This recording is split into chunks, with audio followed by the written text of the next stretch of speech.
Dhe të jem falendërues çdo herë ndaj atyre të cilët besoni pandimin atyre, pra do ishte pamundur gjithë ky rrugtim që kemi bërë gati 15 vite nëpër spitalet të ndryshme të Evropës dhe të Turqisë. Dhe kretë kjo në një farforme ka ulur pra egon time në kontekst të asaj se sa një njeri ndjehet krenar. Gjithsesi, unë kam filluar ndjem krenar për të mirën që mbën tjerët. Dhe kam filluar të jem më shumë të besoj në njerëzit, pasi që është e vërtetë se edhe pse sot në një kohë kur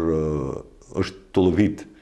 e gjithë bota dhe kur edhe polet e moralit kanë lëviz, ideja është që përsëri pra e mira mbizotron tek njerëzit dhe çdo herë kur ka nevojë dikush për ndihmën e dikujt, njerëzit bëhen pa bashkë për ta ndihmuar dhe